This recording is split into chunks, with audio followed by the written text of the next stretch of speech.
നമ്മുടെ നാട്ടിൽ എല്ലാവർക്കും അറിയാമെന്നുള്ളത് സുഖപ്രസവവും സിസേറിയനും ഓപ്പറേഷൻ അല്ലേ. ഈ രണ്ടെണ്ണം മാത്രമേ എല്ലാവർക്കും അറിയുള്ളൂ, വേറെ ഒന്നും ആർക്കും അറിയില്ല. അല്ലാണ്ടും ഉണ്ട് കേട്ടോ, വേറെയും പ്രസവങ്ങളുണ്ട്. അതായത് വാട്ടർ ബർത്ത് എന്ന് പറയും, വെള്ളത്തിൽ പ്രസവിക്കുക. വെള്ളത്തിൽ പ്രസവിക്കും.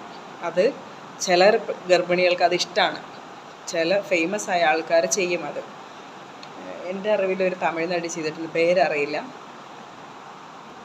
അപ്പോൾ വെള്ളത്തിൽ പ്രസവിക്കും. അതിങ്ങനെ നിങ്ങൾ കണ്ടിട്ടുണ്ടോയെന്നറിയില്ല, ബാത്ത് ടബ് അതിൽ കിടത്തിയിട്ടാണ് ഇങ്ങനെ പ്രസവിക്കുന്നത്. അത് നമുക്ക് ഇവിടെ കൊച്ചിയിലുണ്ടെന്ന് എനിക്കറിയാം, എറണാകുളത്താണുള്ളത്. അതിനാണ് വെള്ളത്തിൽ പ്രസവിക്കാൻ നേരം വെള്ളത്തിൽ പ്രസവിപ്പിക്കും. ഇതിന് ഭയങ്കരമായിട്ട് എക്സ്പീരിയൻസ് ഉള്ള ഡോക്ടേഴ്സാണ് അത് ചെയ്യുന്നത്. അത്രയും എക്സ്പീരിയൻസ് വേണം, മീൻസ് അവർക്ക് എക്സ്പീരിയൻസ് വേണം. അങ്ങനെയുള്ളവരെ ഇത് ചെയ്യുള്ളൂ. കാരണം കുട്ടിക്ക് ഇൻഫെക്ഷൻ വരാം, അമ്മയ്ക്ക് ഇൻഫെക്ഷൻ വരാം, അങ്ങനെ പല ഇതുമുണ്ട്. അതുകൊണ്ട് അമ്മയ്ക്കും കുട്ടിക്കും അപകടമാണ്. അപ്പോൾ അത്രയ്ക്ക് എക്സ്പീരിയൻസ് ഉള്ള ഡോക്ടേഴ്സ് മാത്രമേ ഇത് ചെയ്യുള്ളൂ, റിസ്ക് എടുത്ത് ചെയ്യുള്ളൂ. കാരണം അമ്മയ്ക്കും കുഞ്ഞിനും എന്തെങ്കിലും സംഭവിച്ചാൽ അവരല്ലേ ഉത്തരവാദി. അപ്പോൾ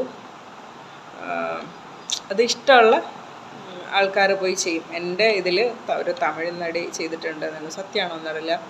പിന്നെ ഞാൻ സെർച്ച് ചെയ്തപ്പോൾ അമലാപോള് അറിയില്ല, ചെയ്തോന്നറിയില്ല, തെറ്റാണ് ക്ഷമിക്കണം. തമിഴ് നടി ചെയ്തതായിട്ട് ഞാൻ കണ്ടിട്ടുണ്ട് അപ്പോഴേക്കും.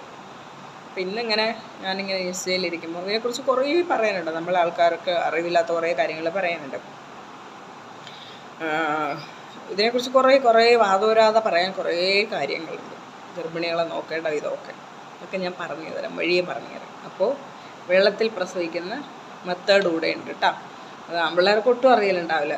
സെർച്ച് ചെയ്ത് നോക്കണം, യൂട്യൂബിലൊക്കെ സെർച്ച് ചെയ്യണം. വാട്ടർ ബർത്ത് എന്ന് പറയും. നിങ്ങളൊക്കെ ഭാര്യമാരെ കൊണ്ടേ പ്രസവിക്കുക, കൊല്ലാനല്ല കേട്ടോ. അവർക്ക് ഇഷ്ടമാണെങ്കിൽ പിടിച്ചു വലിച്ചു കൊണ്ടേ പ്രസവിപ്പിക്കരുത്. അവർക്ക് ഇഷ്ടമാണെങ്കിൽ. എനിക്ക് പേടിയാട്ടാ, ഞാൻ പോവില്ല ആ കാര്യത്തിനുണ്ട്. എനിക്ക് മരണപ്പേടിയാണ്. എനിക്ക് മുകളിൽ നിന്ന് ഇങ്ങനെ താഴേക്ക് തള്ളിയിട്ടാൽ ഞാൻ ചാടിപ്പോരും. ഇങ്ങനെ കുഴിയിലേക്ക് ചാടുന്നില്ല, ഇപ്പം കെട്ടി ഇറക്കൂലേ, അതിലൊക്കെ ഞാൻ വേണമെങ്കിൽ ട്രൈ ചെയ്യാൻ, എന്നെ വിട്ടാന്ന് പറയും. പക്ഷേങ്കിൽ ഇതൊക്കെ മരണപ്പേടിയാട്ടാ, ഞാൻ പോവില്ല. കൊന്നാലും ഞാൻ പോവില്ല. പക്ഷേങ്കിൽ അത്രയും റിസ്ക് എടുത്ത് പോകുന്നവരുണ്ട്. പക്ഷേ ആരും അങ്ങനെ പുറത്ത് പറയില്ല എന്നുകൊണ്ട് എനിക്കും അറിയില്ല അതിനെക്കുറിച്ച്. അതുകൊണ്ടായിരിക്കുമല്ലോ ഇത്രയും ഹോസ്പിറ്റലിൽ ഇറങ്ങിയിരിക്കുന്നത്. കൊച്ചിയിലുണ്ട്, എവിടെയെന്ന് എനിക്കറിയില്ല. വാട്ടർ ബർത്ത് എന്ന് അടിച്ചു കൊടുത്താൽ മതി. വാട്ടർ ബർത്ത് ഹോസ്പിറ്റലെന്ന് പറഞ്ഞ് അടിച്ചു കൊടുത്താൽ കേട്ടോ, കാണാൻ പറ്റും. ഇഷ്ടമുള്ളവർ പോയി ചെയ്യുക കേട്ടോ, നല്ലതാണ്. ഞാൻ ആരെയും പറയുന്നില്ല. ഇഷ്ടമുണ്ടെങ്കിൽ നിങ്ങളുടെ ഇഷ്ടം, അവിടെക്കുറിച്ച് ചോദിക്കുക, ഏതാണെന്നൊക്കെ ചോദിക്കുക. എന്നിട്ട് ചിലർക്ക് ഇങ്ങനെ എന്തെങ്കിലുമൊക്കെ എക്സ്പീരിയൻസ് ചെയ്യാൻ ഇഷ്ടമാണല്ലോ. ഇപ്പോൾ എനിക്കിഷ്ടം മുകളിൽ നിന്ന് ഇങ്ങനെ ചാടി ഇറങ്ങാൻ ഭയങ്കര ഇഷ്ടം. ചാടി എന്ന് വെച്ചാൽ താഴേക്ക് ഇങ്ങനെ ആഴത്തിൽ വിടണം, എനിക്കത് ഭയങ്കര ഇഷ്ടമാണ്. ഇപ്പോൾ ഒരു 10 നിലേൻ്റെ